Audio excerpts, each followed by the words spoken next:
Hello, this is Mrs. Smith. This tutorial will be over weather maps. Let's get started. So some of the background information, cold front looks like mountains, and most of you know that the tops of the mountains are usually cold, so that helps you remember that the triangles are the cold front, or some people say it looks like teeth and it's just biting cold. So we have a warm front here. I drew some little rays coming off because to me it reminds me of the half sun. So suns are warm. And then we have a stationary front. That's the warm front is trying to go that way. The cold front is trying to go that way. It's called a stationary. So we know that the fronts move in the direction of its shapes. So they're moving north. If it was, if the cold front was this way on the map, that means this is moving east. If it's that way, that cold front is moving south, and it's cold air all behind it, and it's bringing that cold air with it, like that. Okay? Now let's talk about convection currents and what type of weather that these fronts bring besides the obvious colder weather and warmer weather. Okay. So from our convection currents, cold air sinks, warm air rises. So when a cold front comes into an area that has already relatively warm air there, that cold air comes in and pushes underneath that warm air and kind of stirs things up, which causes storms to come into the area. Now, a warm front, when it comes into an area, it means that it's coming to an area that has relatively cold air already there. So when the warm air comes in, warm air rises, so it's not going to affect the cold air that much. It may scrape the top of that cold air mass, just causing some light rain into the area. It doesn't get everything stirred up, creating that stormy weather right there. And then a stationary front, stationary, the rain stays for days because it has a cold front and a warm front fighting. It's trying to go that way. The cold front is trying to go that way. So as a result, it kind of stays right there for a little while. Okay, so now we have a little of that background information. Let's do some practice questions. So this was a question from the quiz that a lot of people missed surprisingly. The weather in Billings, Fargo, and Minneapolis is forecasted to change within 24 hours. What factors will cause this change in weather? Okay, so on my map, I'm going to find these places. And it's labeled for me here. Here's Billings, here's Fargo, here's Minneapolis. Well, I already see right here a cold front is coming into the area. So I've analyzed my picture. Let me go back. And what factors will cause this change? A stationary front, and you probably should read the whole answer choice. I see this is a cold front. I'm going to go ahead and eliminate F. G says a stationary front. I know this is a cold front. The little mountains, tops of mountains are cold. I'm going to eliminate G. H says a cold front. Yes, that's a cold front, so it might be H. J says a cold front, so it might be J. Now I'm going to the difference between the two.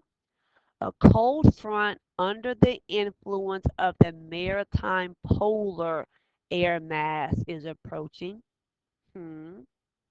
A cold front under the influence of the continental Arctic air mass is approaching. Okay, so the difference between maritime polar and continental Arctic. Okay. Coming from the north, you should know is going to be colder. Down here is the equator somewhere. So fronts coming this way to the United States is usually tropical. The equator is going to be warmer. Okay, so maritime or continental. That's why I put this map onto the page because you have to know a little bit of geography for this answer. A lot of you put this United States map is isolated. You may think water is up there. So you just have to know that Canada is above the United States. Mexico is below the United States on one portion on the western side, and right here is the Gulf of Mexico.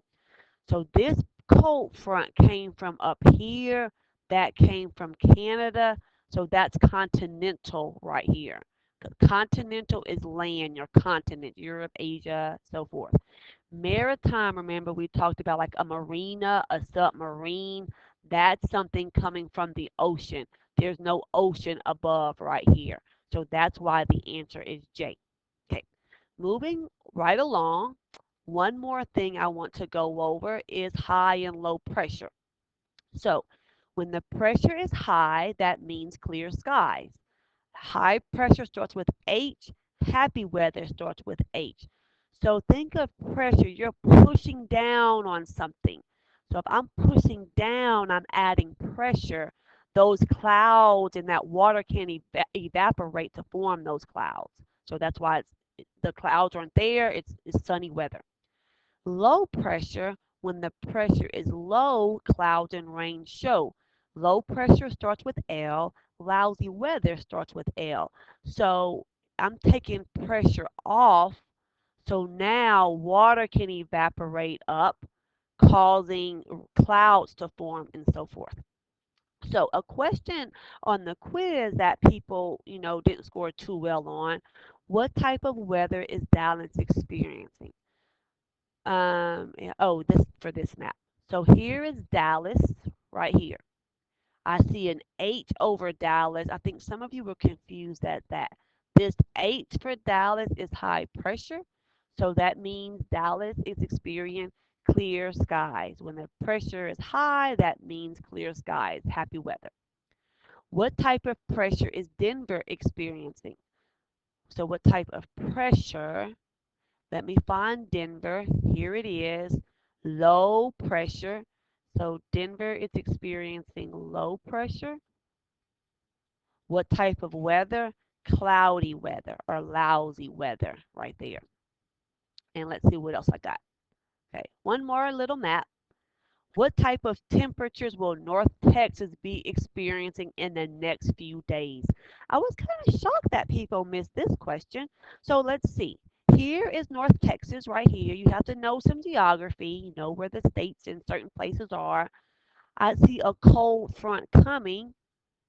So that means those temperatures are going to be decreasing, or the temperature in North Texas is going to be getting colder. Because remember, the front moves in the direction of the shape. All right, that was Fast and Furious tutorial. Until next time, I hope my mission is accomplished.